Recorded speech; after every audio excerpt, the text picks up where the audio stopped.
Hello student, welcome to S S education. तो आप सभी को पता है कि हम 7th चैप्टर कोऑर्डिनेट ज्योमेट्री के बारे में डिस्कस कर रहे थे और उसी सीरीज के अंदर आज हम 5th क्वेश्चन के बारे में डिस्कस करेंगे। And the question is, in a classroom 4 friends are seated at the point A B C and D. यहाँ पे एक फिगर गिवन है, मैं आपको फिगर शो करूंगा अभी। एज शो इन फिगर, ये फिगर मैं आपको बता दूंगा। Champa and Chameli walk into the class and after observing for a few minutes, Champa asked Chameli, "Don't you think ABCD is a square?" यानी कि A, B, C, D जहां पर चारों बैठे हैं, क्या अगर उनको मिला दे तो वो एक स्क्वायर बनता है? Chameli disagrees using distance formula. Find which of them is correct. और चमेली जो है वो इस बात को मना कर देती है। तो हमें डिस्टेंस फॉर्मूला के थ्रू, ये डिस्टेंस फॉर्मूला है, डिस्टेंस फॉर्मूला के थ्रू हमें फाइंड करना है कि which of them is correct, यानी कि इन दोनों में से कौन सही है। तो फ्रेंड, आप पहले ग्राफ देखिए। तो ग्राफ के अंदर मैंने आपको बताया था कि सबसे पहले होता है एक्स का पॉइंट और फिर होता है वाई का पॉइंट, ठीक है। तो जो नीचे वाली लाइन है एक्स एक्सिस, वो क्या होती है? एक्स का पॉइंट होता है उस पे सारे, और जो ऊपर वर्टिकली लाइन होती है ऊर्ध्वाधर, वो होती है वाई के लिए। ए जो पॉइंट है वो एक्स की तीसरे पॉइंट पर है और वाई के 4th पॉइंट पर है, तो इसके कोऑर्डिनेट क्या हो जाएंगे? 3,4। बी जो पॉइंट है वो एक्स के 6 पॉइंट पर है जबकि वाई के 1 पॉइंट पर है, तो इसके कोऑर्डिनेट क्या हो जाएंगे? 6,1। सी जो पॉइंट है वो एक्स के 9 पॉइंट पर है और वाई के 4 पॉइंट पर है, तो क्या हो जाएंगे? 9,4। और डी के जो कोऑर्डिनेट्स है वो एक्स के 6 पर है जबकि वाई के 7 पर है, तो ये चारों कोऑर्डिनेट मिल गए, ठीक है। आप देखोगे कौन सी लाइन पर एक्स की है, कौन सी वाई की पे है, तो जिस लाइन के एक्स पे उसको पहली वैल्यू लिखो, एक्स का पहले आता है वैल्यू, आपको मैंने बताया था, और फिर वाई का वैल्यू लिख लो उसके बाद में, ठीक है, वाई की जिस लाइन पर भी हो। तो इसे हम एक स्क्वायर के रूप में लिख लेते हैं, क्वाड्रिलेटर बनाते हैं हम चतुर्भुज, और उसके चारों पॉइंट लिख लेते हैं कुछ इस तरह से। अब हमें बताना है कि क्या एक स्क्वायर है या नहीं है, यानी कि एक वर्ग है या फिर नहीं है, ये बात हमें बतानी है। अब देखिए, ए से लेके बी तक डिस्टेंस निकालेंगे, बी से लेके सी तक निकालेंगे, सी से लेके डी तक निकालेंगे और डी से लेके वापस ए तक निकालेंगे, ठीक है। उसके बाद में हम डायगोनल भी निकालेंगे, यानी विकर्ण भी, मतलब ए से लेके सी तक और बी से लेके डी तक। तो मैं ये बात समझ सकता हूं कि आप सभी को अब तक हमारी क्लास जो भी हमने ली है, और मैं फिर से एक बात कहना चाहूंगा कि कोई भी जो न्यू स्टूडेंट्स है वो प्लीज इस क्लास को देखें। उससे पहले है डिस्क्रिप्शन के अंदर लिंक गिवन है, आप पहले प्रीवियस क्लासेस को देखें, ठीक है। तो डिस्कस करते हैं हम। ए के कोऑर्डिनेट क्या है बेटा?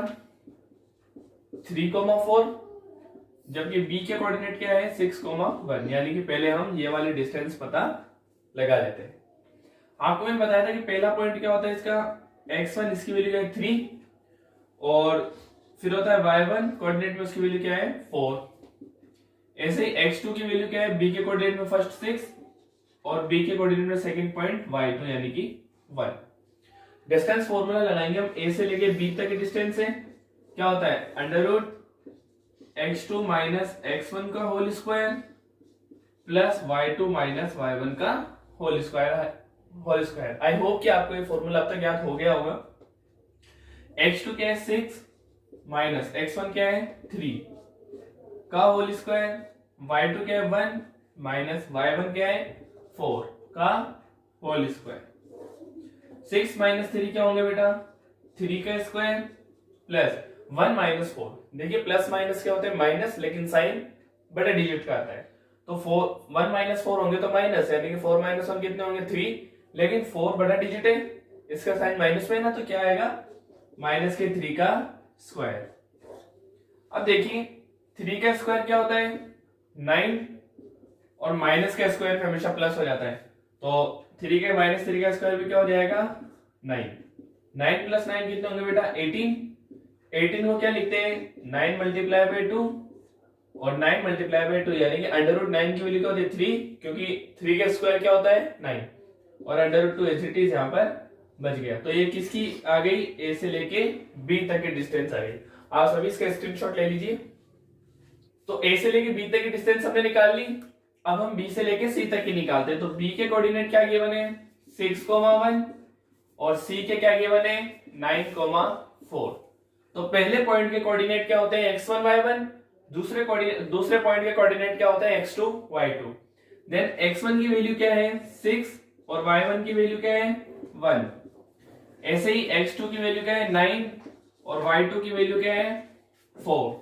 ठीक है, तो b से लेके c तक की डिस्टेंस फाइंड करेंगे तो क्या होगा √x2 माइनस x1 का whole square plus y2 minus y1 का होल स्क्वायर।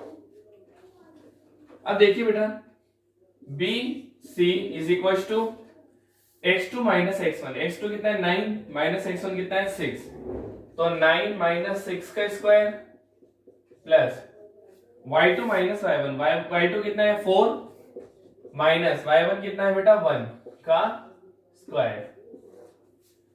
अब देखो 9 माइनस 6 कितना होगा 3 का स्क्वायर, 4 माइनस 1 कितना होगा 3 का स्क्वायर। अब देखो 3 का स्क्वायर 9 प्लस इस 3 का स्क्वायर भी 9, 9 प्लस 9 कितना होगा 18, और 18 क्या होगा 9 मल्टीप्लाई बाय 2, अभी मैंने आपको अभी समझाया था, और √9 की वैल्यू तो 3 हो जाएगी, जबकि ये 2 अंदर एज इट इज बच जाएगा। तो आप इसका भी स्क्रीनशॉट ले लीजिए। तो स्टूडेंट इसकी वैल्यू हमारे पास क्या आई 3√2 और इसकी डिस्टेंस में हमारे पास क्या आ गई 3√2। अब हम किसकी निकालेंगे C से लेकर D तक की। तो C के कोऑर्डिनेट लिखेंगे हम। C के कोऑर्डिनेट क्या गिवन है 9,4 और D के क्या गिवन है 6,7। देन देखो पहले पॉइंट के कोऑर्डिनेट x1 y1 और दूसरे पॉइंट के कोऑर्डिनेट क्या होते हैं x2 y2। तो x1 की वैल्यू क्या है 9 और y1 की वैल्यू क्या है 4, x2 की वैल्यू क्या है 6 और y2 की वैल्यू क्या है 7।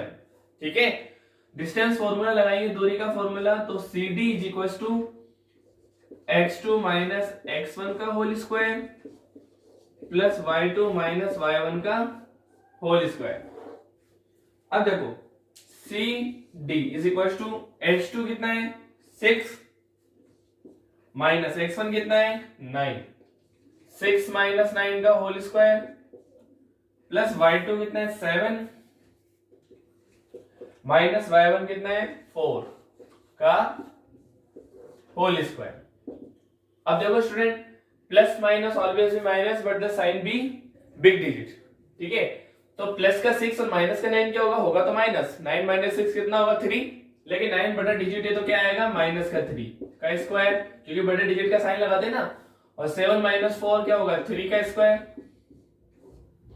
अब 3 का स्क्वायर कितना होगा 9 और इस 3 का स्क्वायर भी 9, 9 प्लस 9 कितना होगा 18, 18 वही 9 इंटू 2, और अभी मैंने आपको बताया था 9 इंटू 2 क्या लिखेंगे 3√2।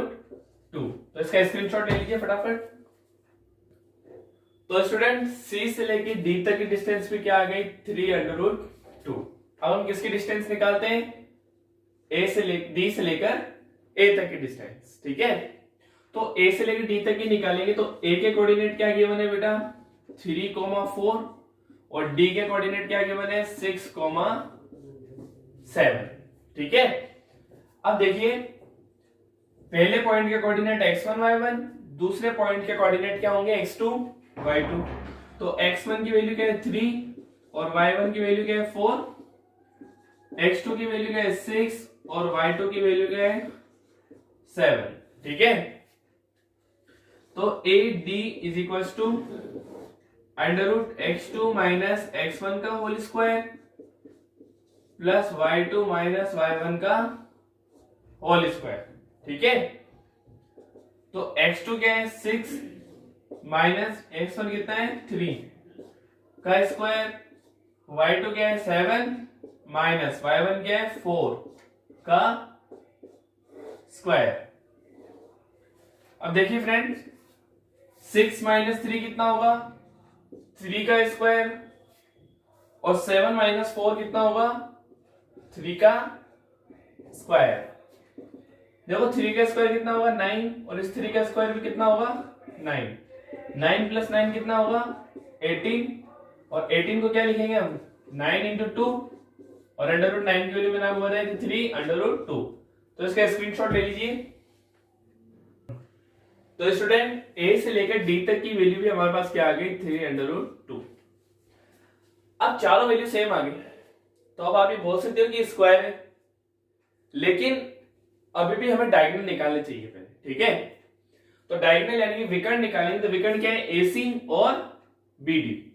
तो AC के बीच में डिस्टेंस फाइंड करेंगे, तो A के कोऑर्डिनेट क्या है 3,4 और C के क्या है 9,4। देन x1 की वैल्यू क्या है 3 और y1 की वैल्यू क्या है 4, x2 की वैल्यू क्या है 9 और y2 की वैल्यू क्या है 4। ठीक है बेटा। अब देखो यहां पर डिस्टेंस फॉर्मूला लगाएंगे, AC is equal to x2 minus x1 का whole square then y2 minus y1 का होल स्क्वायर। अब देखो x2 की वैल्यू क्या है 9 माइनस x1 की वैल्यू क्या है 3 का स्क्वायर, y2 की वैल्यू क्या है 4 माइनस y1 की वैल्यू क्या है 4 का स्क्वायर। अब देखो बेटा 9 माइनस 3 कितना होगा 6 का स्क्वायर, और देखो प्लस के 4 से माइनस के 4 कैंसिल आउट, तो ये तो 0 हो गया, 0 का स्क्वायर। 6 का स्क्वायर कितना होगा 36 प्लस 0 का 0, तो √36 की वैल्यू क्या होती है 6, यानी कि 36 √36 की वैल्यू क्या होगी 6, क्योंकि 36 किसका स्क्वायर होता है 6 का होता है। तो यानी कि इस डायगोनल की वैल्यू हमारे पास क्या आ गई 6। तो इसको एक बार आप स्क्रीनशॉट ले लीजिए। तो अब फ्रेंड्स बी से लेकर डी तक की निकाल लेते हैं, ठीक है। तो देखिए बी के कोऑर्डिनेट क्या है हमारे पास 6,1 और डी के कोऑर्डिनेट क्या है हमारे पास 6,7, ठीक है। देन x1 की वैल्यू क्या हो जाएगी 6 और y1 की वैल्यू क्या हो जाएगी 1, x2 की वैल्यू क्या हो जाएगी बेटा 6 और y2 की वैल्यू क्या हो जाएगी 7, ठीक है।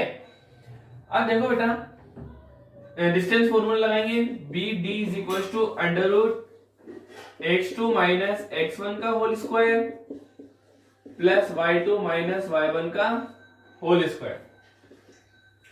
x2 क्या है बेटा 6 माइनस x1 क्या है 6 का होल स्क्वायर, y2 क्या है 7 माइनस y1 क्या है 1 का होल स्क्वायर। अब देखो बेटा 6 माइनस 6 से 6 कट गया, कितना हो गया 0 का स्क्वायर, क्योंकि प्लस माइनस कैंसिल हो जाता है, वैसे भी 6 में से 1 गए तो 0 और 7 में से 1 गए तो बेटा 6, यानी कि 6 का स्क्वायर। 0 का स्क्वायर 0, 6 का स्क्वायर 36 प्लस 0 कितना होगा 36 और √36 की वैल्यू क्या होगी 6। तो ये वाला डायगोनल भी कितना आ गया 6। अब आपको पता है कि ऐसा क्वाड्रिलेटर जिसके चारों साइड सेम और डायगोनल इक्वल हो तो वो क्या होता है स्क्वायर। तो चंपा ने जो बात कही थी कि स्क्वायर है उसके साथ आप एग्री हैं, क्योंकि चारों साइड से इक्वल हो गए हमारे पास 3√2, सॉरी मैंने गलत लिख दिया था 3√2 और डायगोनल भी सेम है 6। तो आई होप कि आपको क्वेश्चन समझ आया होगा, और समझ आया तो प्लीज वीडियो को लाइक शेयर सब्सक्राइब जरूर करें और ज्यादा से ज्यादा हमारे चैनल को शेयर करें, क्योंकि हमने पर्सनली उन बच्चों के लिए बनाया है जो ड्यूरिंग कोविड-19 नहीं ले पा रहे हैं एजुकेशन ठीक से, वो कोई भी प्रॉब्लम हो सकती है, फाइनेंशियली प्रॉब्लम या कोई भी प्रॉब्लम हो सकती है। तो आई होप कि आप हमें सपोर्ट करेंगे और ज्यादा से ज्यादा वीडियो को शेयर करेंगे। Thank you so much from SS education.